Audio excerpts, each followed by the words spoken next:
O tūki runga, tūki raro, tūki whea whea. Tēnei te whenua te rū nei te tangi nei ki ai anō mō aku hara kānui e. I eke ki hea, i eke ki runga ki ai anō, tōna tukunga i hokorangi ko papoko tāne māhuta i tokona i te rangi e tui hoi runga rā.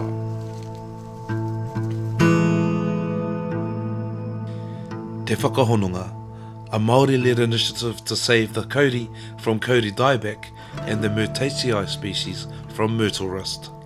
Diseases that Aotearoa New Zealand is looking for ways to manage effectively to save our ngahere for future generations. In association with Plants and Food Research New Zealand, ngā rākau taketake and Te Whakahononga embark on a journey to bring two paradigms together to save our native forest.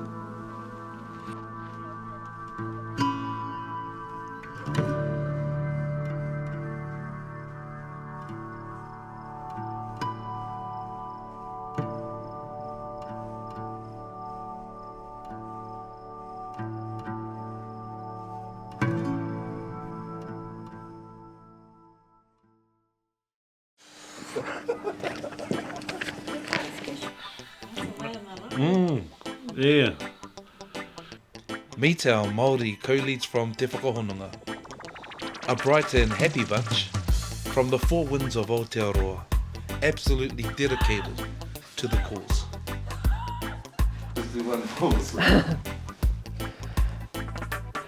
Which tree's my favourite tree? Well, I'm going to upset some people here. Well, I guess My kids climbed that tree. There was no kid with any self-respect who didn't climb that tree. my favourite tree is the fruit tree because it can feed me. My favourite tree is a puriri tree because that was my dad's favourite tree. Gee, I had to go away and think about that, and I think it is a was, unfortunately, rather than an is my favourite tree, and that is the poitikawa that was growing in the family home where I grew up in Orake and Tamaki Makaurau. I have to go back to Tairafti, just a big flashy yellow of the kōwhai. Which tree is your favourite tree?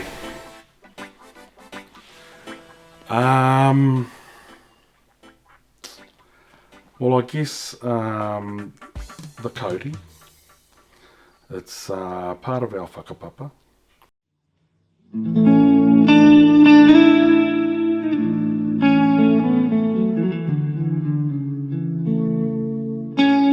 know, puki kauri te maunga, our maunga behind our marae.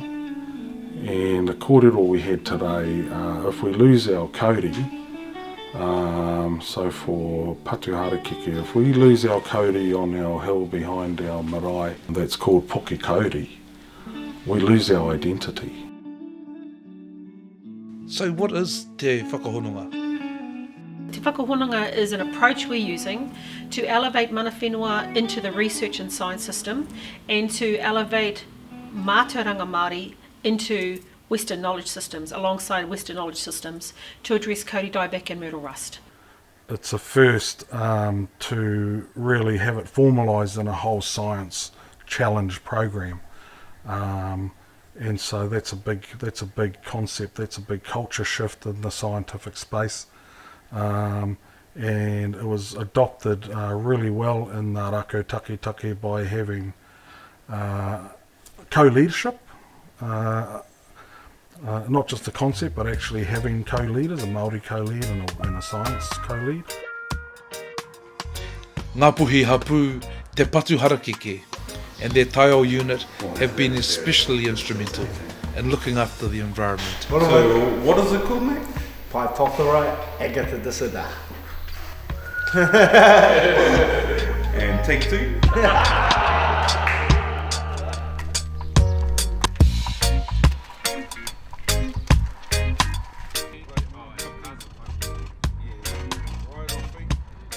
So the themes, each theme has a Māori co-lead and a science co-lead to just reflect that Te Tiriti partnership that we needed to reflect, but also the equitable sort of partnership around mātauranga Māori, Western science, equitable partnership around resourcing and funding.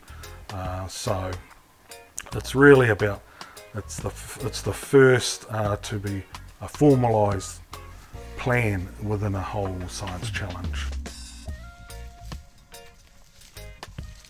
It's an opportunity to take a far more collaborative and mana enhancing approach to, to the Bioheritage Challenge, and something that can be hopefully transferred to throughout these type of programs going forward. Kia ora, welcome to the Whakahononga Dam. As you can see here, we are the Takiwa natives. Kia ora.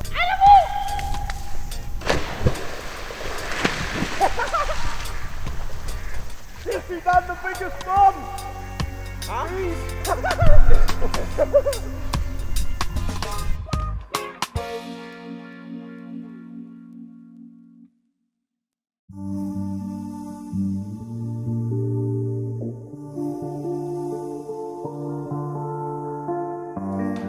The kaupapa is to interlink the Māori research program within Ngā Rākau Taketake.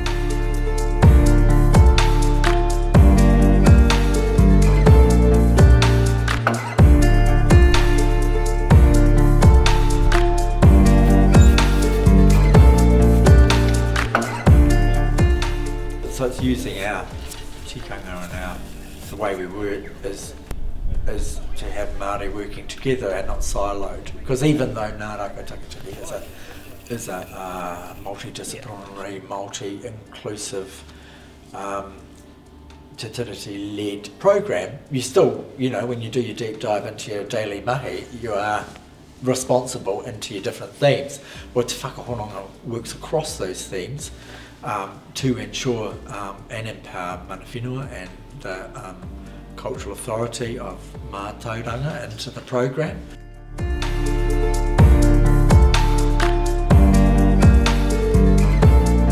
So Te Whakahononga is more about empowerment of our people, rather than having the researchers come in and do it for them. They are doing it for themselves, so that's part of that empowerment movement for them. Ngāti Rehia are another hapu of Ngāpuhi doing awesome preservation work. On this day, they're harvesting kauri seeds with Freddie Yaum and his professional arborists.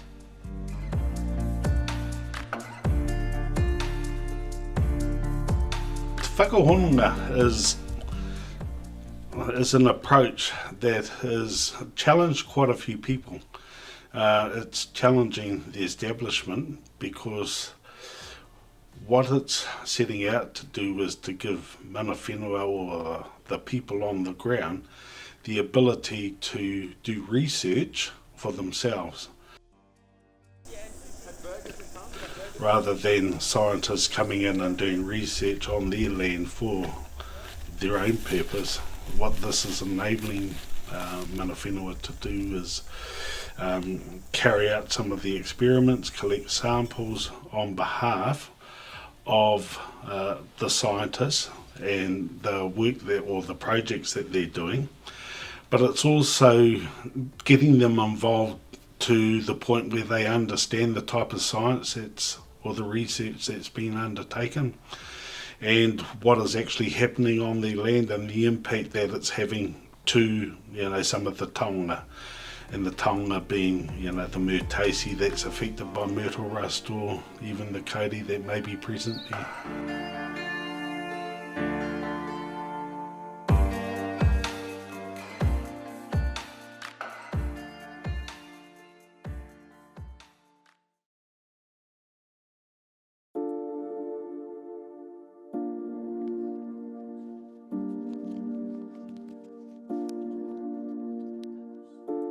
I feel that it has been to introduce what could be seen to be best practice for co-design of mahi between mana whenua and, if you like, the science sector.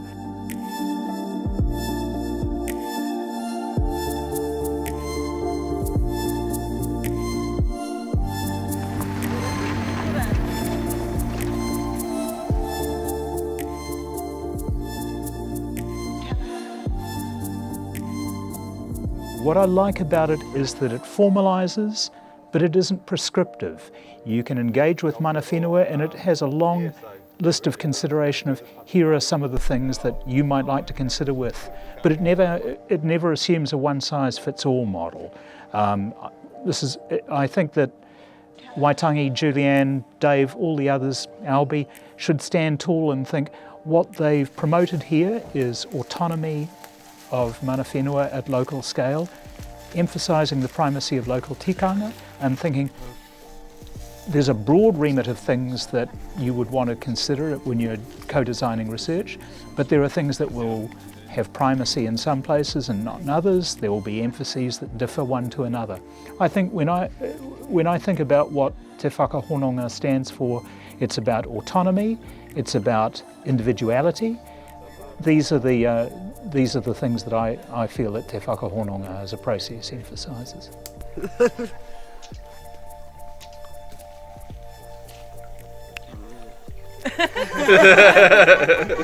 It just tastes like nothing. Quite bland. Right? Quite bland. Like mud, yeah.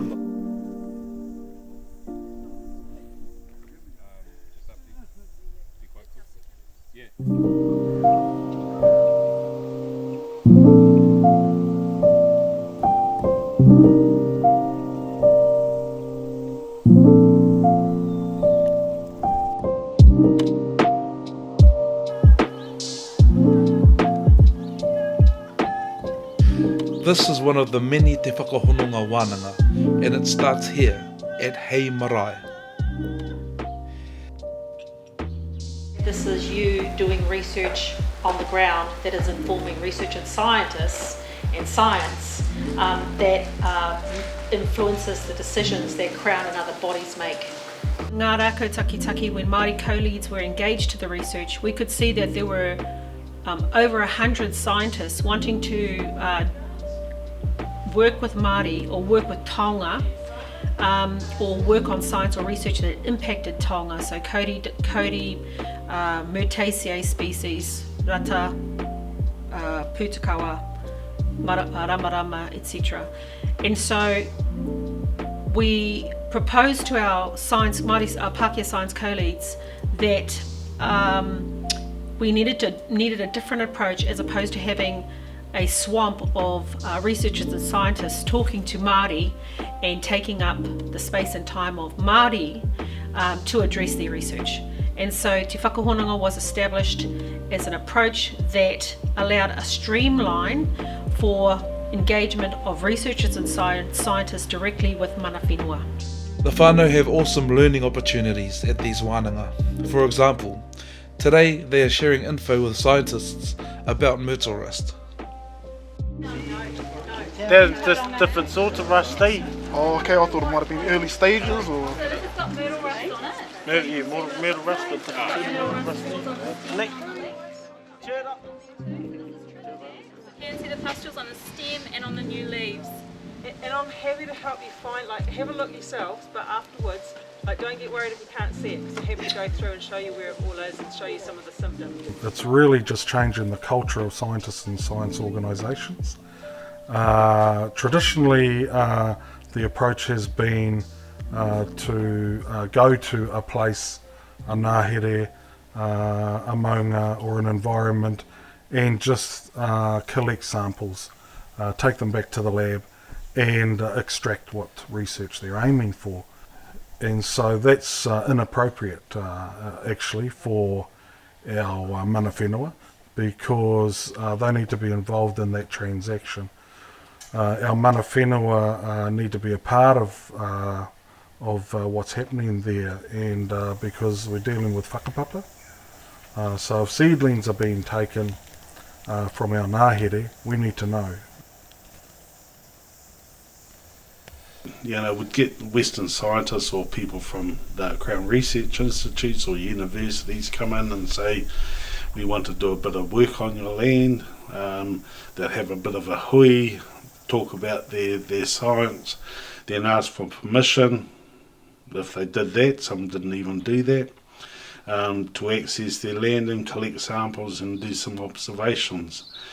And that would be the first and last time our people would see those scientists and they wouldn't even receive results or, get updates on progress on what they're doing.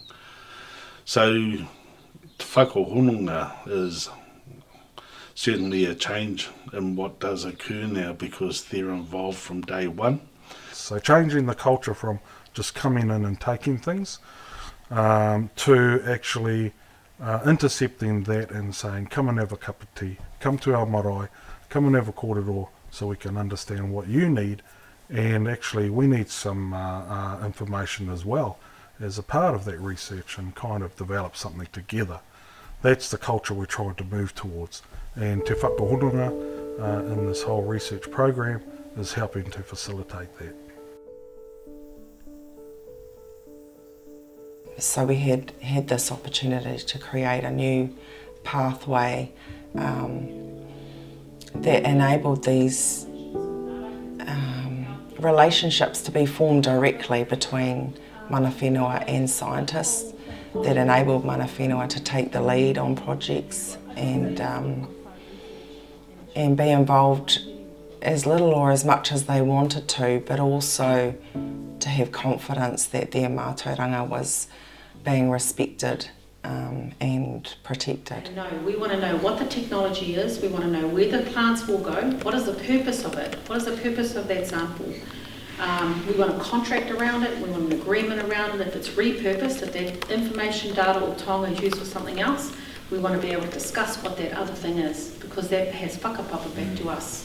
It is the first program in biosecurity-based research, if you want to talk of Western or colonial science systems. It is the first biosecurity, program of research that has worked in full co-leadership, Te Tiriti, full partnership.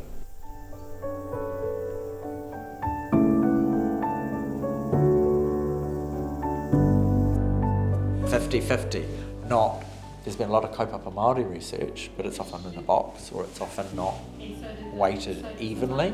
It might be 25-75, might be 20-80, might be, if you're lucky, 70-30. But this is 50-50, so it's strengthened the resource for Māori and for the researchers in that space, but also having a kaupapa Māori research theme which is for Māori, by Māori, with Māori and totally Māori. So that's an area that obviously oranga that is completely in that space as well.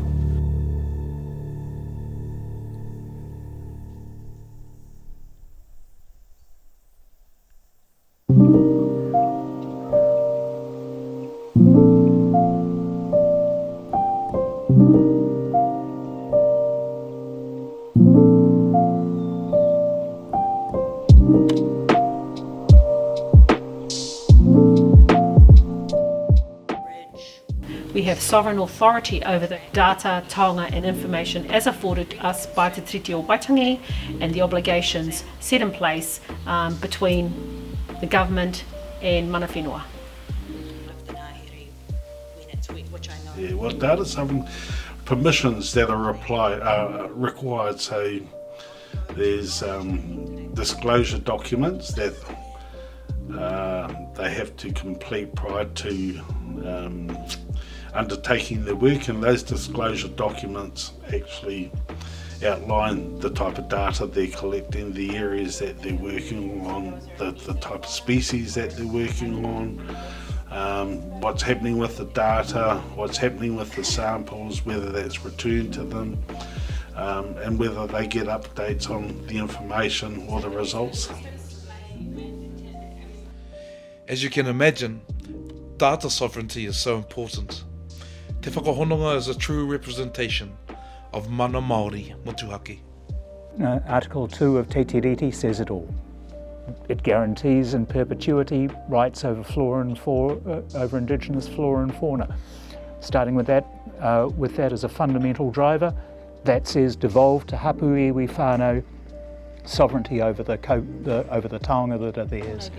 And we, as a scientific institution, it behoves us to say, how do we make that happen? How do we facilitate it?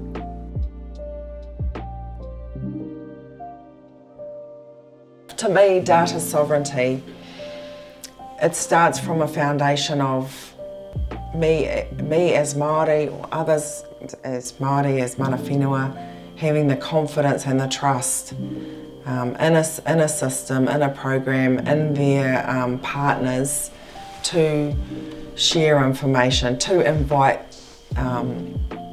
others to your place, to your ngahere, to your wai. So we need to have a really full understanding of how that mātauranga is going to be used in this, in whatever the program or research is that we're involved in, but also how it could be used in the future or where it could be taken to ensure that we're going to be continuing to be involved. When the program ends after 3 years or 5 years, what happens then?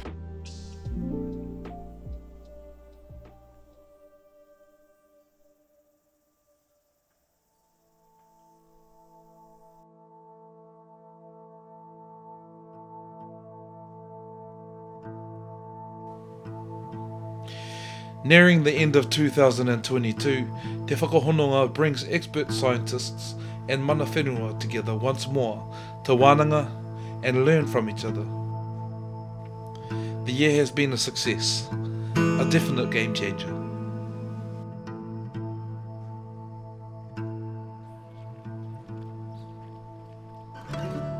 It is a game changer because it's working differently, and it is also not just how we work in this, our own science, but in other institutes, other organisations, other research programs have seen this happen and have asked to be part of it in their own programs. So the co-leadership model has been adopted in other programs in biosecurity science.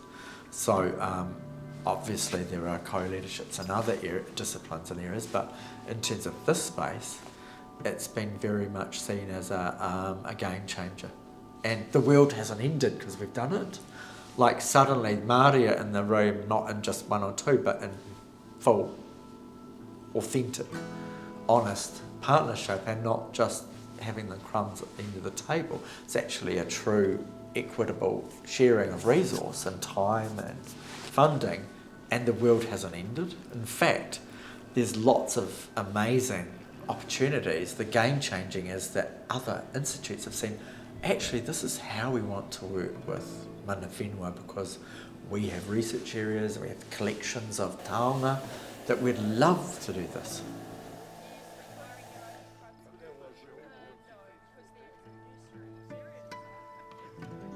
What I want to endure out of this is that mana whenua are central to discussions about management of ngahere and natural resources, no matter where we're working. So I would think wherever, and as I say, whether it's cyclone damage, whether it's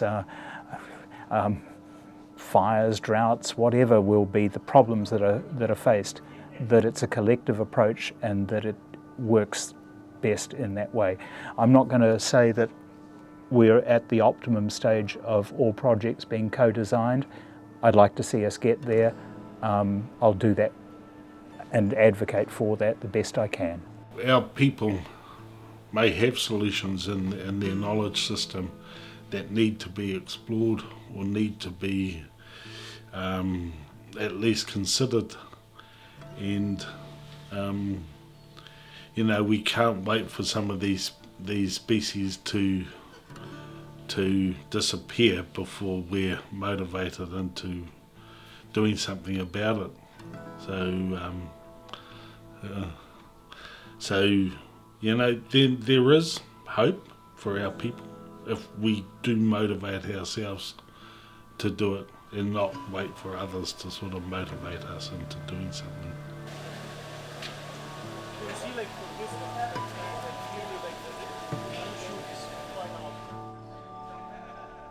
We must find ways to keep this mahi going, continuing, because it is not a short-term project. This is going to be a long-term project, and when I call it a project, that's probably not the right word. This is just going to be a long-term mahi for kai taiao to keep doing on a daily, on a weekly, on an annual monthly basis, this kaupapa has to be carried forward. So there needs to be, we need to look at how we're going to resource it, how when we don't lose momentum, the momentum that's been gained. So that's going to be an important kaupapa for me going forward, is how do we maintain this momentum and look for other, whether it's other sources of funding or other ways to support this mahi. I think it's essential, it's critical. I mean, myrtle rust and kauri dieback hasn't disappeared at the end of this program. It's still there, and we're going to be facing more and more challenges like this going forward.